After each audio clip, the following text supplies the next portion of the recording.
Ay dostlar,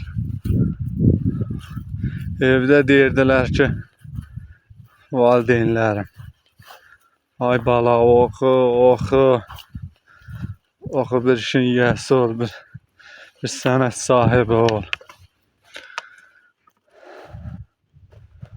Oxumasan da çoban olacaqsan. Günü belə, günü bugünkü günü. Elimdə ağacım, dağlarda qoyun otar. Deməli düz deymişlər. Oxusam gene bir sənət sahibi olardım. Oxumadım günü bugünkü. Çobanlıq da pis bir sənət deyil.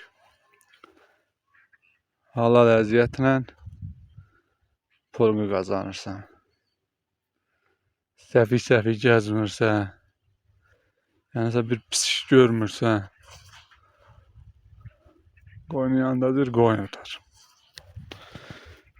Bu videonu da beğenin.